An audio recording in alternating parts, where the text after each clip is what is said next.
There are options, and that's why we need to take this opportunity seriously. There's no way you can prevent global warming unless China is part of the solution. This is not normal male behavior. This is predatory behavior. We don't know how bad this bug is. We don't know what this bug does. All of that was thrown away in those 8 minutes and 46 seconds, and that's the moment that I became an abolitionist. Extraordinary claims require extraordinary evidence. Welcome to the Munk Debates. Every episode, we provide you with a civil and substantive debate on the big issue of the day to arm you, the listener, with enough information to make up your own mind. Today's debate, be it resolved, go green, go nuclear.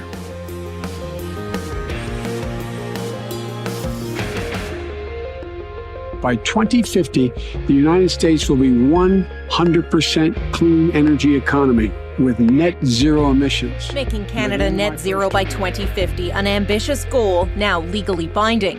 How they plan to do it remains a mystery. Decarbonizing electricity systems is the building block of decarbonizing all other sectors. And we are going to need 2 to 3 times more electricity, clean electricity, than we have today.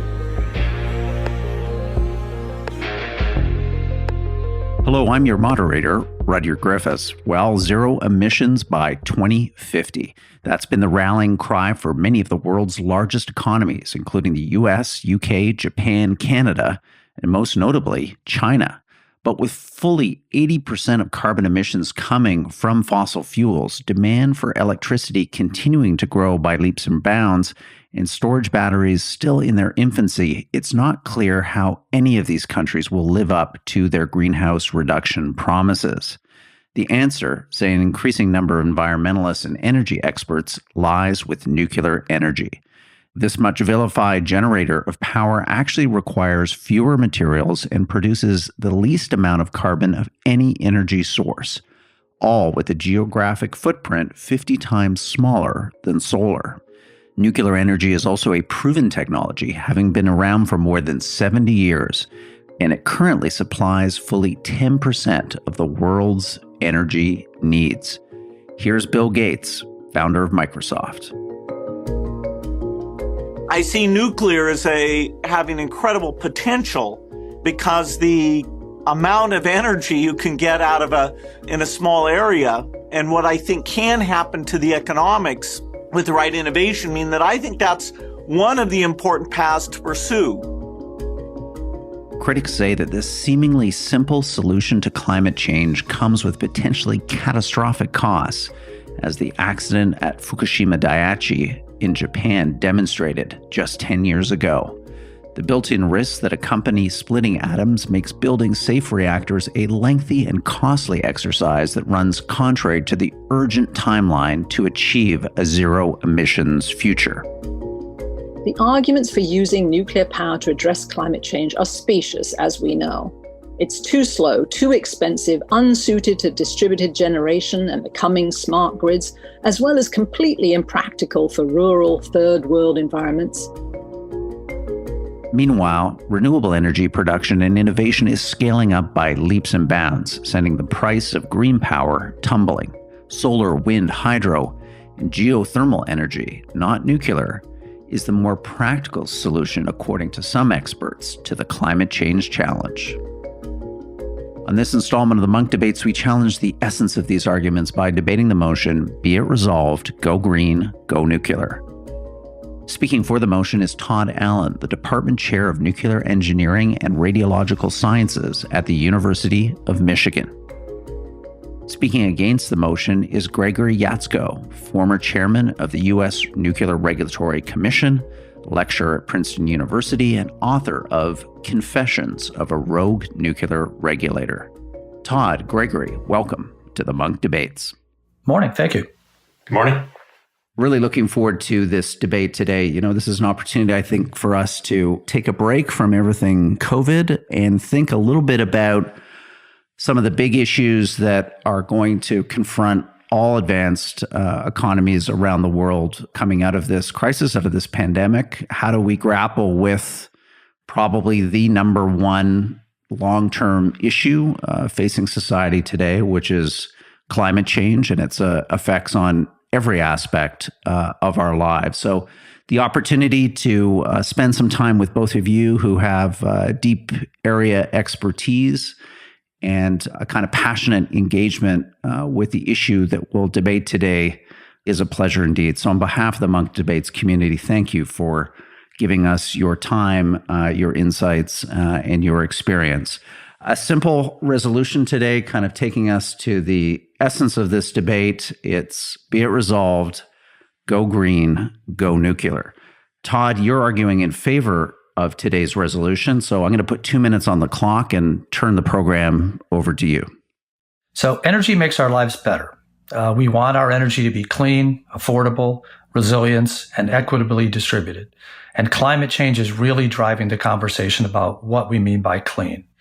Nuclear energy is already a big deal.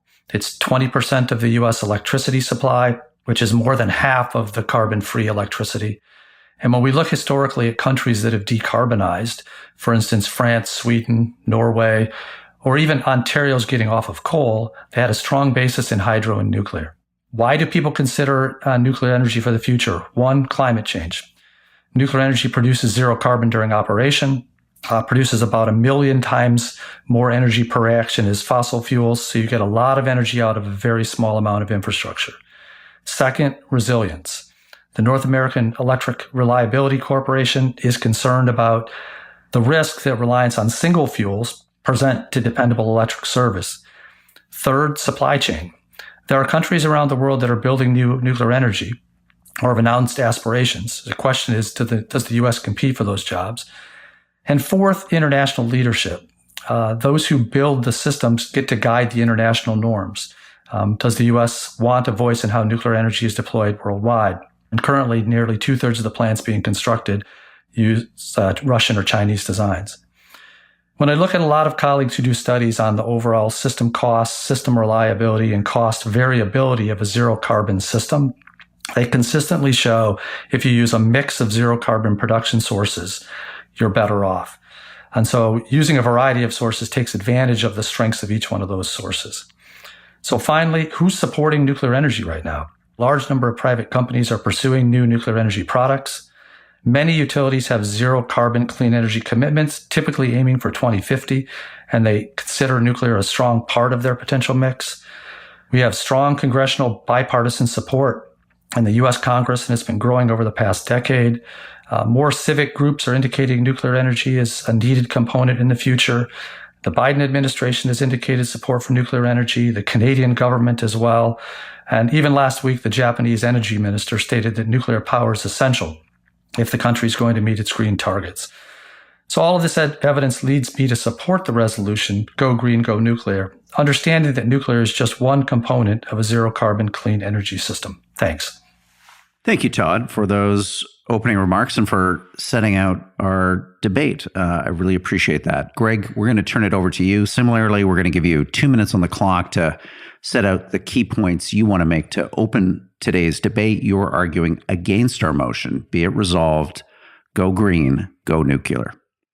When I look at the question of how do we deal with climate change, I really have two big milestones in mind. The first is really 2050 for getting to a net zero energy world, really. And that means energy in all the ways we use it: transportation, flying, construction, buildings, all kinds of different things.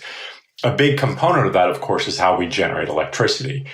And in order to get to that 2050 milestone for net carbon, usually what a lot of climate scientists and other climate advocates talk about is trying to get to net zero electricity production by 2035.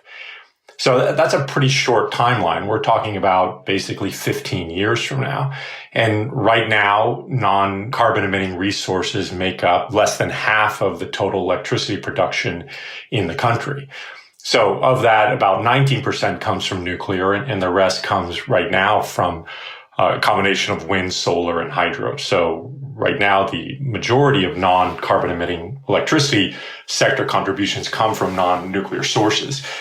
And in fact, over the last several years, nuclear is actually been in a contraction period, and likely will continue to contract over the next several years. So at a time in which we need to ramp up our non-carbon emitting electricity sources, nuclear is actually in the decline. And if you look at the time frame of about 14 years to try and make real meaningful progress on the non-carbon emitting sources, nuclear as it currently stands will struggle. We know from much experience that today it's very, very difficult to build nuclear reactors. And, we can certainly talk about why that is. But the reality is that in the next 14 years, to have nuclear, say, double its production or triple its production to, say, maybe get to 60% of carbon free electricity in this country, we would need to build 150 to 200 new nuclear reactors. Today, we have a handful of plants that are licensed that could, in principle, begin construction tomorrow.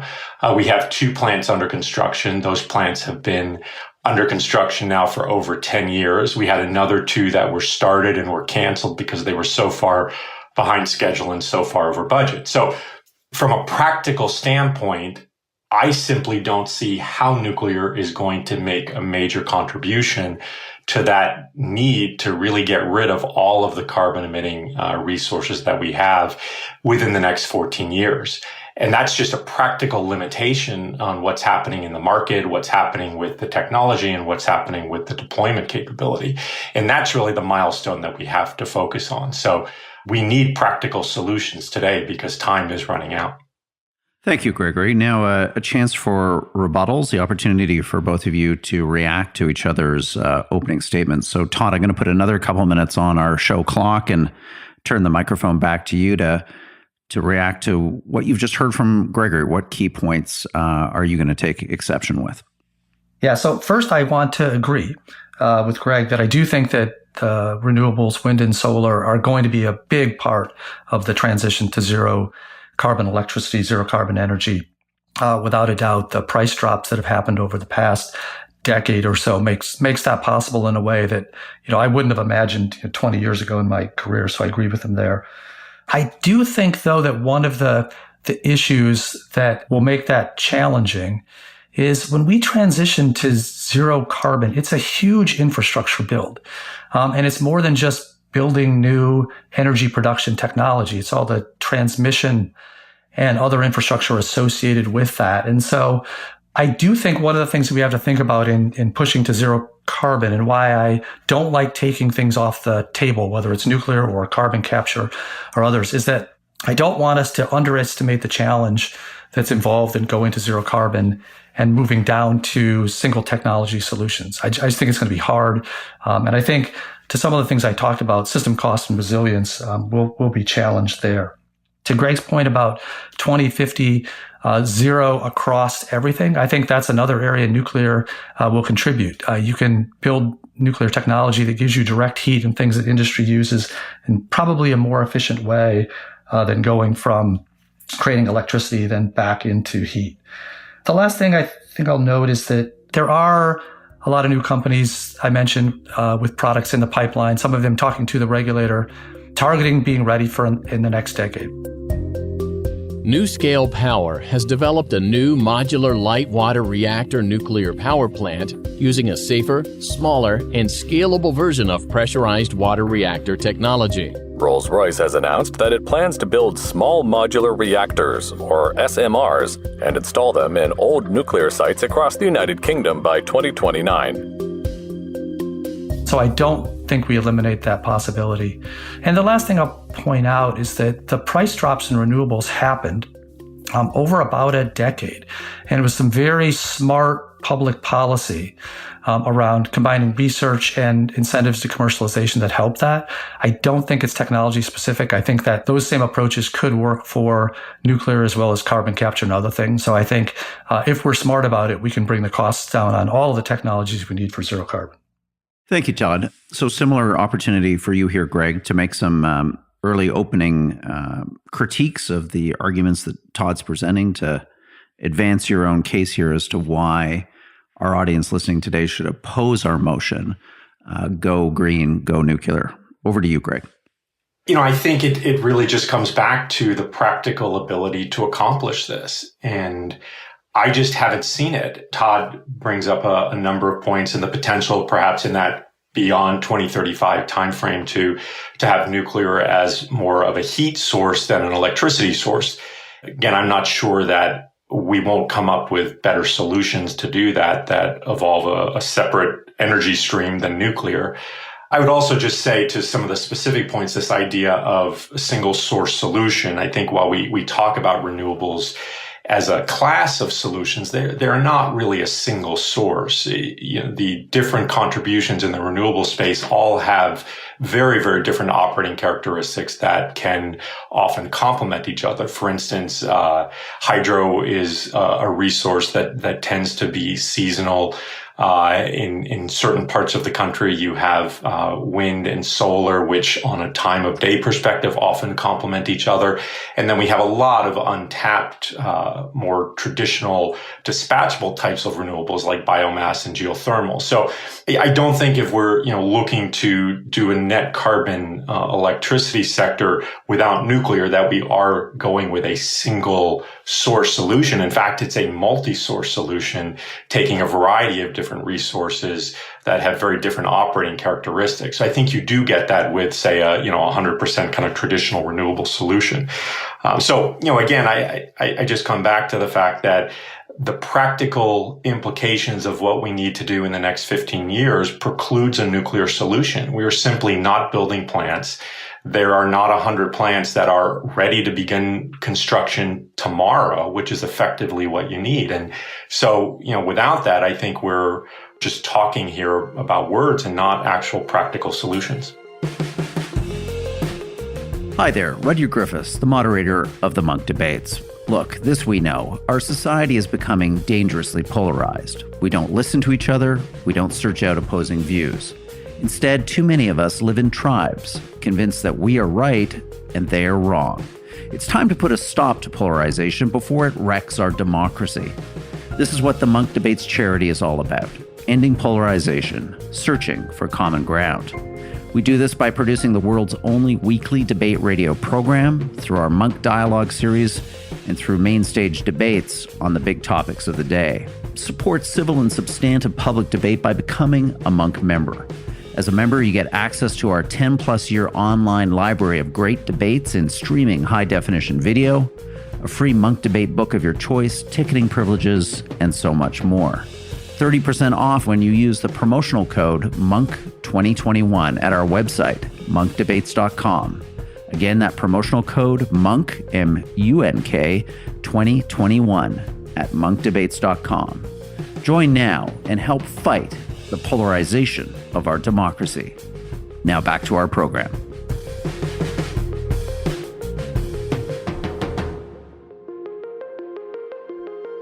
Well, now we get to kind of talk with our audience, or at least think what our audience has in terms of questions around this debate of go green, go nuclear. And Todd, let me come to you first with, I think, a question, no doubt, that is on listeners' minds right now, which is at least for environmentalists, the seemingly deep contradiction that nuclear energy isn't in any way green. For many environmentalists, this power source is seen as dangerous. We can talk about Chernobyl, we can talk about Fukushima, that these are examples of a failure of a technology that caused huge environmental consequences, and that the waste that this technology produces isn't simply something that humans and the planet has to worry about for years or decades.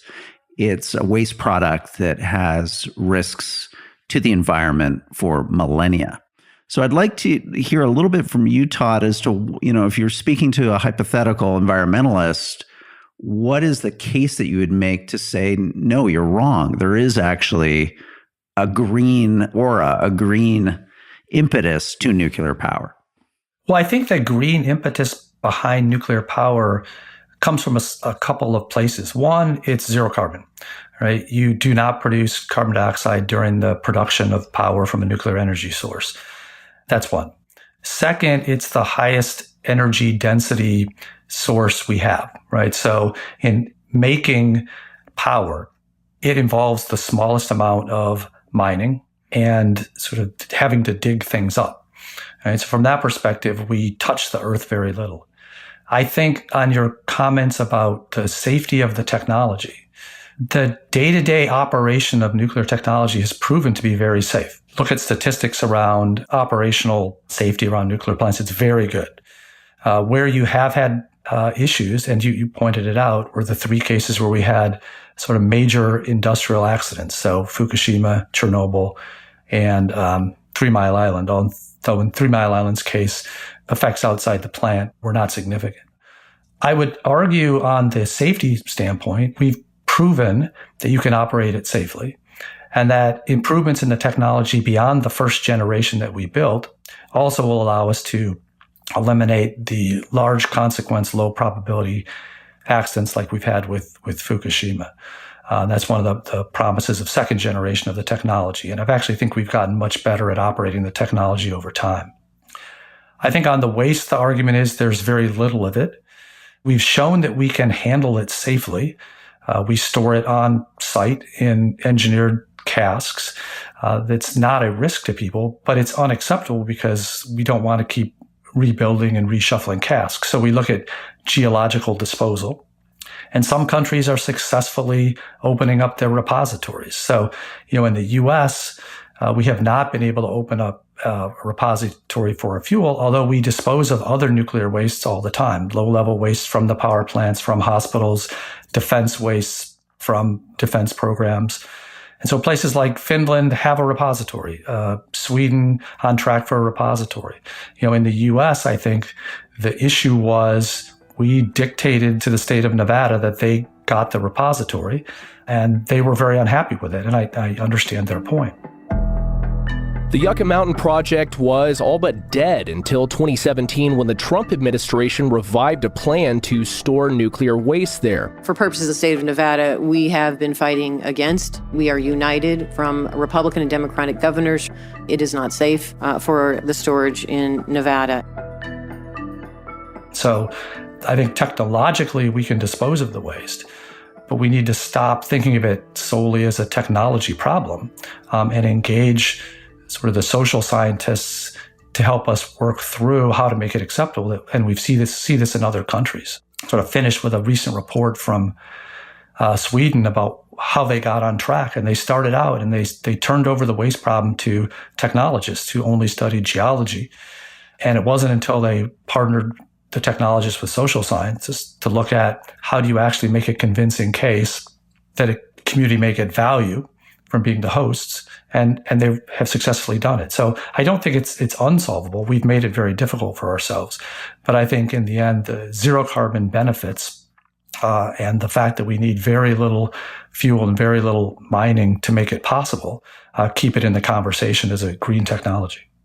Thanks, Todd. So to come to you, Greg, and I'm really interested in your views here because you are a former chairman of the U.S. Nuclear Regulatory Commission, so you've kind of lived this file for a period of your career.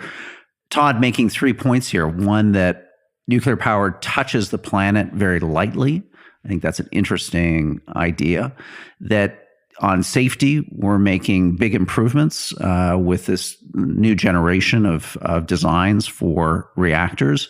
And third, as Todd was just saying, there's a potential here to solve the waste disposal issue. Canada's going through this right now with its own nuclear waste management organization. We're making some progress. So why, on the basis of these 3 factors, can't we maybe reorient our thinking and kind of imagine nuclear as a genuine green technology? To shortly answer that question is I think that is where people's thinking is. As Todd mentioned at the outset, there's bipartisan support in Congress. There's strong support within the academic community for nuclear as a green solution. This is how most people view nuclear. It's not a reorientation that's needed. It's an implementation that's needed. You cannot be a green solution if you can't actually implement the solutions. And that's the problem with nuclear. I don't think it's the lack of people thinking of it as that kind of a solution. Now, some of that is because the industry spends a lot of money to encourage people to think of nuclear that way, because the industry in this country in particular is struggling. And that is one of the ways that you deal with a struggling technology is you look to rebrand. And that's certainly a big piece of it. But as Todd mentioned, nuclear does provide carbon-free electricity. That's a fact. But right now it's only 19% of our electricity source, and it's been around for decades and hasn't really done better than that. On the issue of safety, I think we will continue to see safety forever linked with economics. And this is the fundamental trade-off and balance when you're dealing with something like nuclear safety, which is always about low probability, high consequence events. And, I would disagree with one point that Todd made where he said that we have eliminated the low probability, high consequence events. For light water reactor technology, which is the predominant technology in use today in the US, certainly, and throughout the world, I would not agree with that statement. There are many factors that affect the nuclear safety risk for small modular reactors. There will be a probable increase in frequency due to a greater number of reactors and their interaction between them. So there is a huge uncertainty, and we recommend a better understanding of the risk associated with the SMR. We have not eliminated. We've certainly done things to reduce the likelihood of accidents, but we have not eliminated them because they are a function of the very design of the reactors themselves. And so you need a number of systems in order to ensure that in various states of operation, the plant does not essentially overheat.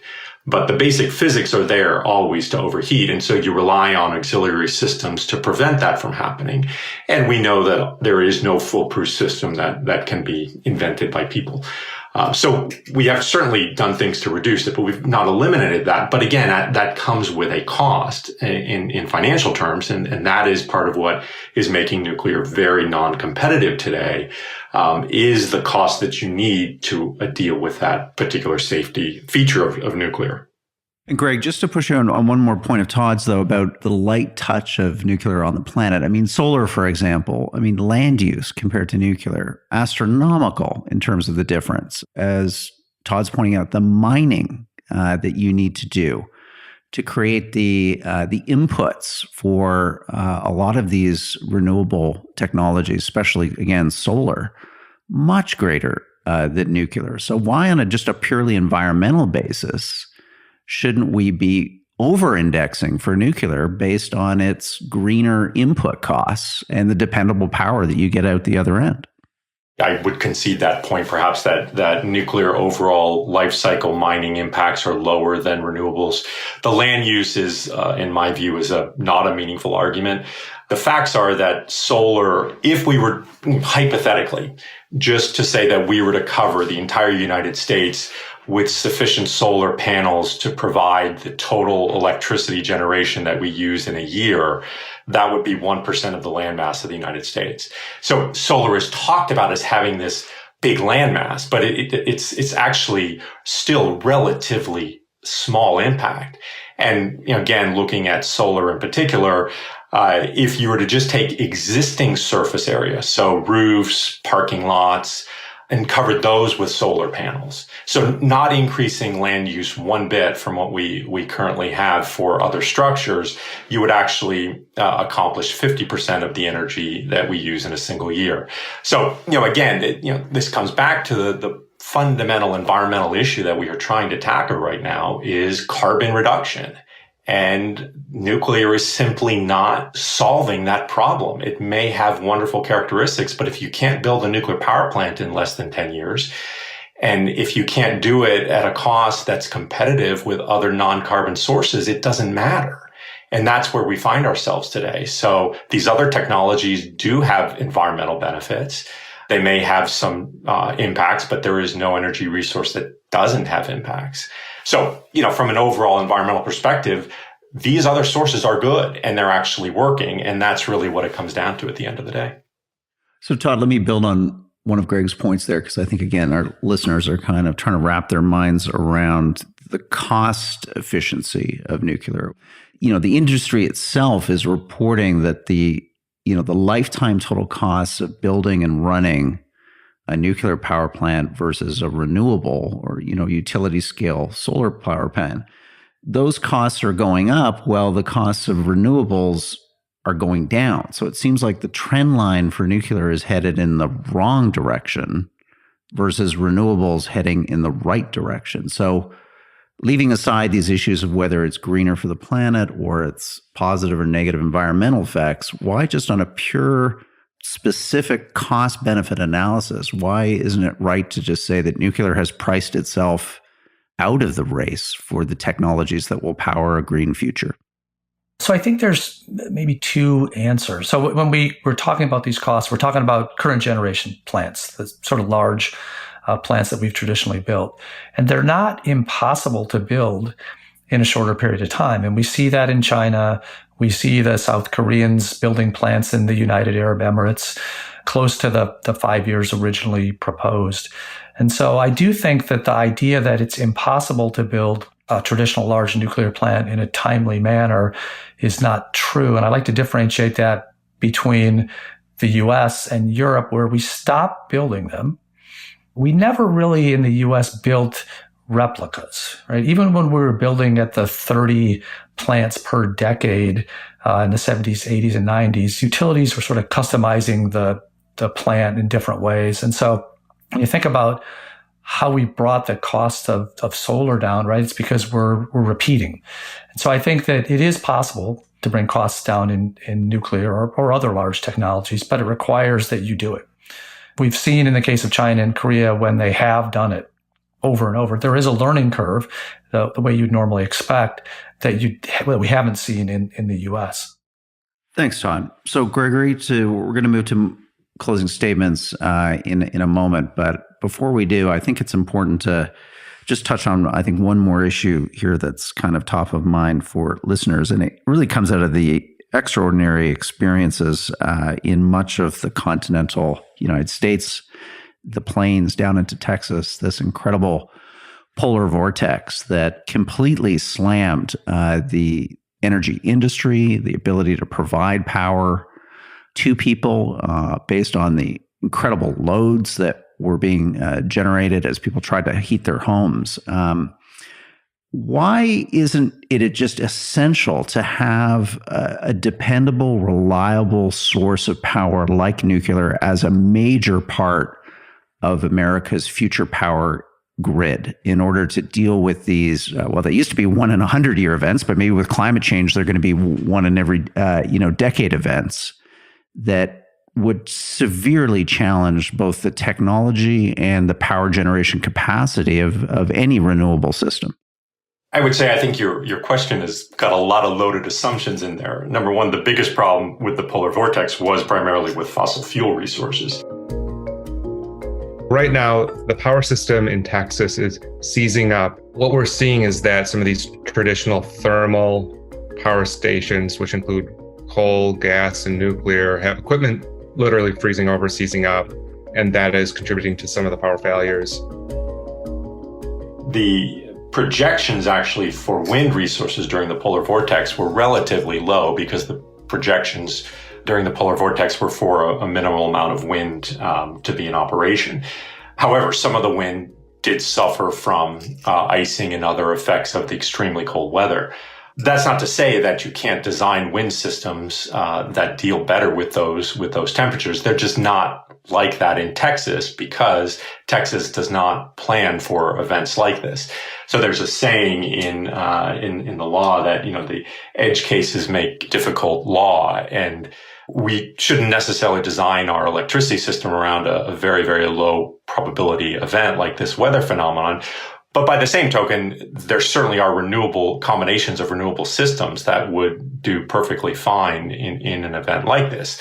As I said, the fundamental issue has been the lack of fossil fuel resources and the fossil fuel resources going offline. Certainly the nuclear power plants did reduce power or shut down, but were operating for a large portion of the time. But there are weather phenomena under which nuclear units do not perform well. So, there's certainly any technology is going to have the situations in which it does well and does not do well. And so when you design the system, you need to ensure that you design it so that it can be robust and can withstand the kinds of conditions that you expect. Clearly in Texas, they did not do that. That's the fundamental problem. It's not really the resource mix. It's that the system was just never designed for this kind of extreme temperature that they're seeing right now. Thanks, Greg. Todd, before closing statements, what's your lesson that you take away from the weather Armageddon that, struck the Central Plains down into Texas in the South. What lessons should we draw from that in terms of the future of renewable energy? Yeah, so I think I'd answer the question for energy in general. And it gets back to my previous points about designing systems, right? We put together an energy or electricity system and we want it to be zero carbon. So we're going to drive in that direction, but we want it to be resilient. We want it to be affordable. And each one of these technologies is good at some things and not as good at others, right? Whether it's when it's available, under what circumstances it will be at risk, right? And I think in Texas, it showed that very well, right? And so this is it's a very different low probability, high consequence event. But I think that designing a system that takes advantage of the best of solar, the best of wind, the best of batteries, the best of nuclear, is likely to be the system that keeps the energy on reliably at the lowest cost and lowest cost variability, right? Because the costs were very variable during the polar vortex. So, I'm an engineer, right? We're designed to think about how you optimize a system. When I think about zero carbon, my brain goes to use the best of a lot of different technologies, and to do otherwise is just not good engineering.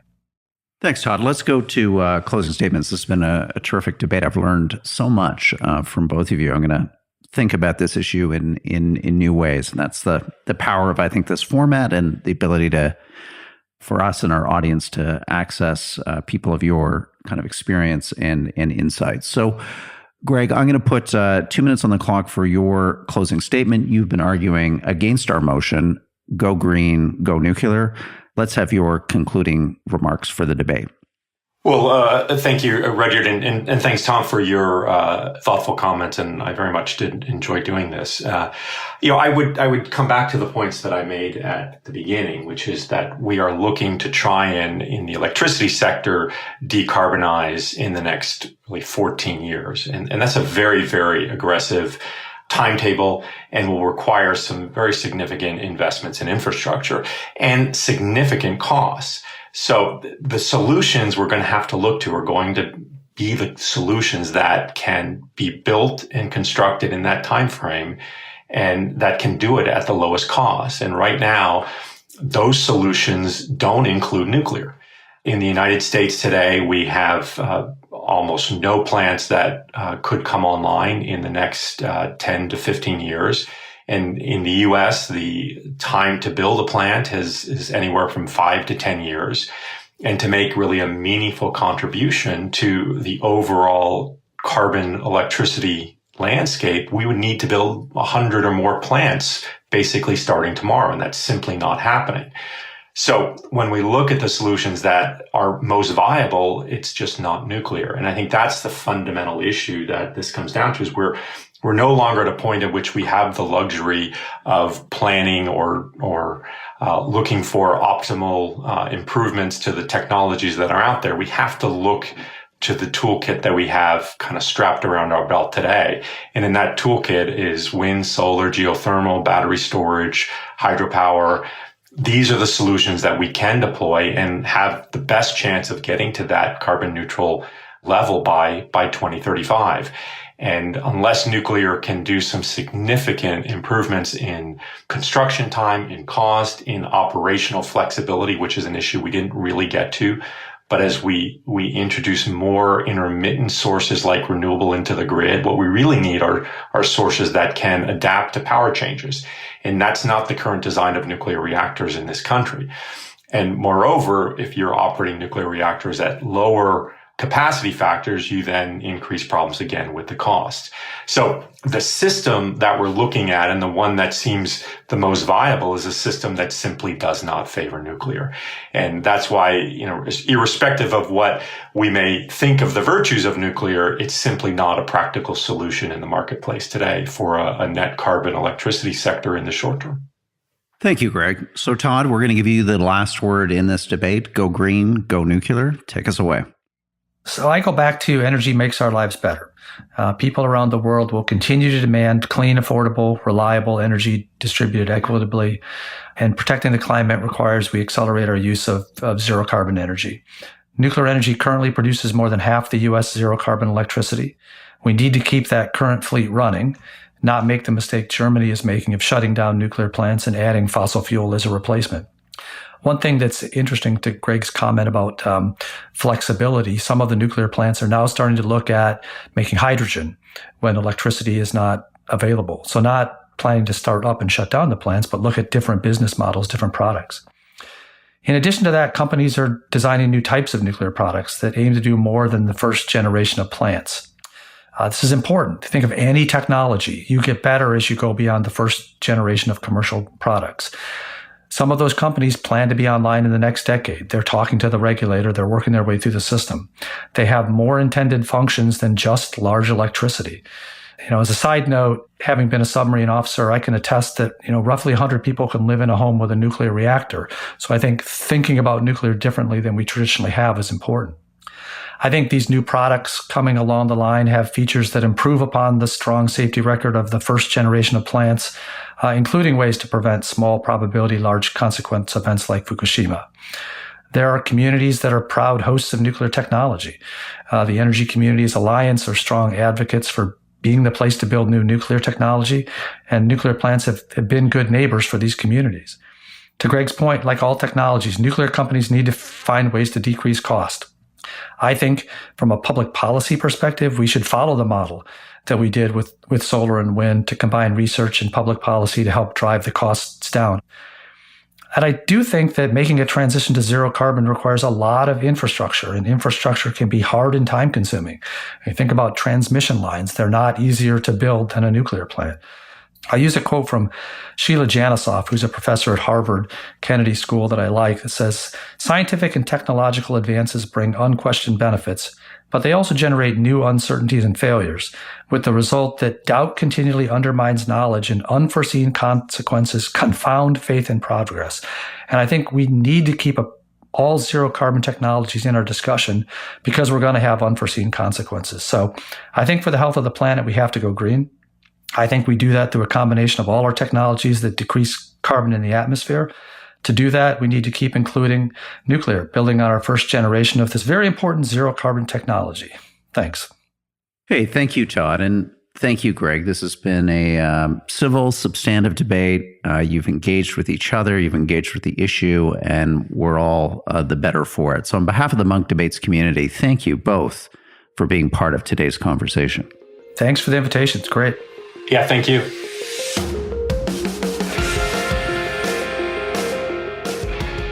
Well, that wraps up today's debate. I want to thank our participants, Todd Allen and Gregory Jaczko. They certainly gave us a lot to think about. If you have any feedback or reflections on what you've just heard, please send us an email to podcast@munkdebates.com. Again, that email, podcast, MUNK, debates with an S.com. Here are some emails that we've received recently from listeners. Eric Tluck writes, "The shift to a podcast format during the pandemic has been excellent in my opinion. I especially like that you've been able to cover a much greater number of topics. An interesting debate idea would be focusing on the housing market and how government is managing the affordability situation. It's a constant discussion point amongst millennial-aged listeners. We will check out that topic and hopefully we can come up for a debate for you and all of our millennial listeners in the coming weeks and months." And another email from Andrew Hurd. He writes, "Hello, Rudyard and the wider Munk community. I've enjoyed the discussions you've had with various experts on the COVID-19 crisis and related government responses. Perhaps a topic for a future debate might be the various errors with the modeling being used by governments, despite its seeming failure to make accurate predictions of the future course of the pandemic." Andrew, a great idea. We've had a lot of positive response to our COVID-19 debates on this podcast. That's a fascinating topic, and we'll certainly turn our minds to it. Again, we love to hear your debate ideas and suggestions. It really helps our production team. It helps me think through the issues and ideas that you want us to bring to you in a debate format. So keep them coming to podcast@munkdebates.com. And again, thank you so much for being part of our community and our efforts to bring back the art of public debate one conversation at a time. I'm your host and moderator, Rudyard Griffiths. The Munk debates are produced by Antica Productions and supported by the Munk Foundation. Rudyard Griffiths, Christina Campbell, and Nicole Edwards are the producers. Api Raheja is the associate producer. The Munk Debate podcast is mixed by Kieran Lynch. The president of Antica Productions is Stuart Cox. Be sure to download and subscribe wherever you get your podcasts. And if you like us, feel free to give us a 5-star rating. Thank you again for listening.